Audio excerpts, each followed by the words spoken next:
जी क्या आपकी भी जन्म कुंडली में मांगलिक दोष है? ये मांगलिक दोष होता क्या है? अगर आप मांगलिक हो तो इसका आपके जीवन पर क्या असर पड़ेगा? और क्या किसी मांगलिक व्यक्ति की शादी नॉन मांगलिक के साथ हो सकती है या नहीं हो सकती है?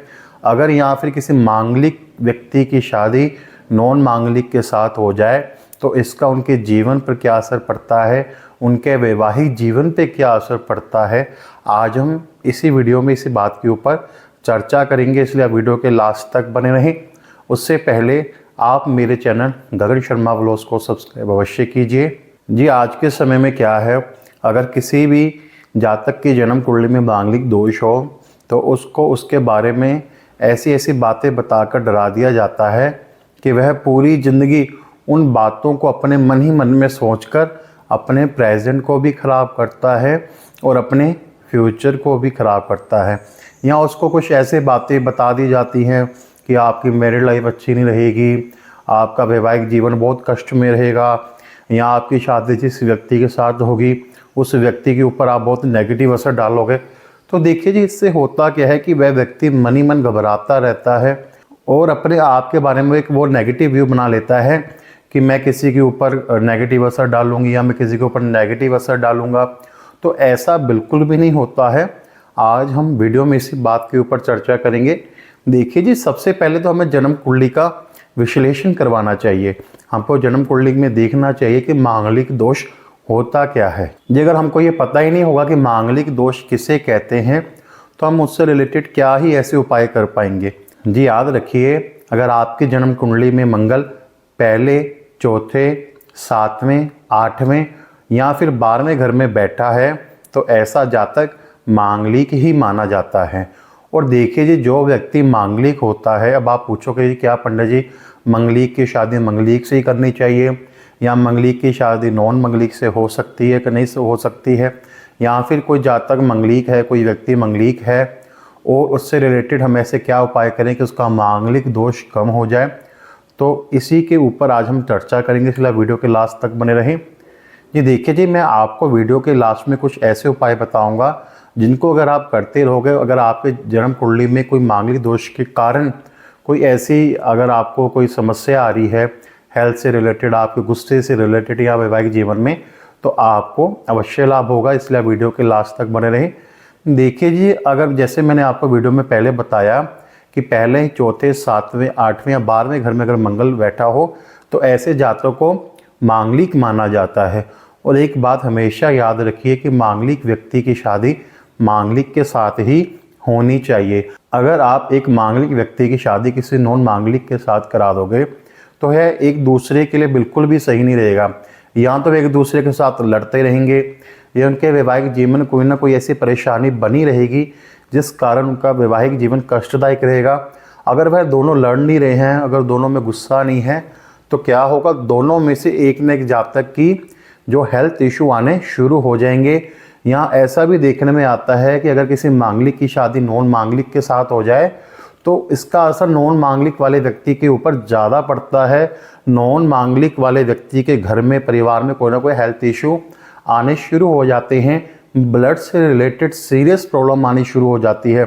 यहाँ तो ऐसे घर में या तो कोई ना कोई डायबिटीज़ का पेशेंट आ जाएगा, या हार्ट से रिलेटेड प्रॉब्लम हो जाएगी, या ऐसे घर में ऑपरेशन होने शुरू ही हो जाते हैं। जरूरी नहीं कि ये मांगलिक वाले के ऊपर ही हावी होगा। और जो व्यक्ति नॉन मांगलिक है और उसकी मांगलिक व्यक्ति के साथ शादी हो जाए तो ऐसी कंडीशन देखने को मिलती है। तो इसलिए आप जितना हो सके मांगलिक व्यक्ति की शादी मांगलिक व्यक्ति के साथ करें। अब देखिए जी, कई लोग कहेंगे पंडित जी ऐसे कुछ नहीं होता, हम मंगलिक थे, हमने नॉन मंगलिक के साथ शादी की, कुछ भी नहीं हुआ ऐसे। देखिए जी, ऐसे है कि जन्म कुंडली में कोई ना कोई ऐसी कंडीशन बन जाती है जिसके कारण मंगल दोष का प्रभाव कम हो जाता है या मंगल दोष कट जाता है। जब भी हम टेवा मिलाते हैं या तो मंगल दोष कट जाता है या मंगल दोष कट जाता है, जिसके कारण मंगल दोष का प्रभाव कम हो जाता है। परंतु आप इस बात को दिमाग से निकाल दीजिए, मैंने अपने जीवन में ऐसे बहुत सी लव मैरिज देखी हैं जिसमें एक व्यक्ति मंगलिक था और दूसरा नॉन मंगलिक था और आगे जाके दोनों का डिवोर्स हो गया। यानी कि वह किसी न किसी कारण उनके बीच में अलगाव की स्थिति आ गई, पति पत्नी के बीच में अलगाव की स्थिति आ गई। तो इससे बेटर आप यही है कि अगर आप भविष्य में जाकर एक दूसरे के लिए कष्टदायक हों तो आप जब भी शादी करें तो आप जन्म पत्री मिला के शादी करें, टेवा मिलवा के शादी करें।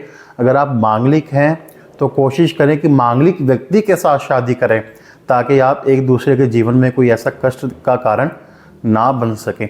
अब देखिए जी, जो भी व्यक्ति मंगलिक होगा उसका स्वभाव कैसा होगा? उसका स्वभाव बहुत ही गुस्से वाला हो जाता है। अगर वह बैठा है तो शांत बैठा है, वह आपकी बातें सुनता जाएगा सुनता जाएगा सुनता जाएगा। परंतु देखने में क्या आता है, जो मंगलिक व्यक्ति होता है वो बातें सुनता सुनता एक ऐसा जवाब देता है, यानी कि वो खून का उबाला ऐसा मारता है कि वो गुस्से में आकर ऐसा जवाब देता है कि अगले वाला बंदा चुप ही हो जाता है या गुस्से में आकर वह चीज़ों को तोड़ फोड़ करना शुरू कर देता है। मांगलिक व्यक्ति की दूसरी पहचान क्या होती है? ऐसे व्यक्ति किसी दूसरे इंसान की नहीं सुनते हैं। जो उन्होंने मन में सोच लिया कि मैं सही हूँ तो मैं सही हूँ, बाकी सारी दुनिया गलत है, जो मैं सोच रहा हूँ केवल वही सही है, यानी कि ऐसे बच्चे में जिद्दपना ज़्यादा आ जाता है। और जिनकी कुंडली में मांगलिक दोष होता है, ऐसे व्यक्ति रिश्ते तोड़ने में एक सेकंड का भी समय नहीं लगाते हैं। वे अपने भाई बंधुओं से, नाते रिश्तेदारों से, चाहे कोई रिश्तेदारी जितनी मर्जी पुराने चली आ रही है, उस रिश्ते को तोड़ने के लिए वे एक सेकंड भी नहीं लगाते हैं। उस व्यक्ति से रिश्ता वो तोड़ देते हैं। और जब रिश्ता तोड़ते हैं तो ऐसा रिश्ता तोड़ते हैं, उस इंसान को वह 10-10, 20-20 साल तक बुलाते ही नहीं है और कोई बात भी नहीं हुई होती। बस क्या है कि उनके मन में आया कि मैंने रिश्ता तोड़ना है तो उस व्यक्ति के साथ रिश्ता तोड़ दिया। और देखने को क्या मिलता है जी, ऐसे जातक जो मांगलिक होते हैं उनके अंदर कोई ना कोई खून से रिलेटेड प्रॉब्लमें आनी शुरू हो जाती हैं, या खून से संबंधित दिक्कतें होनी शुरू हो जाती हैं, या उनका बीपी एकदम बढ़ जाता है या कम हो जाता है, या पेट से संबंधित प्रॉब्लमें आनी शुरू हो जाती हैं, या कोई ना कोई उनके जीवन में एक बार ऑपरेशन ज़रूर होता है।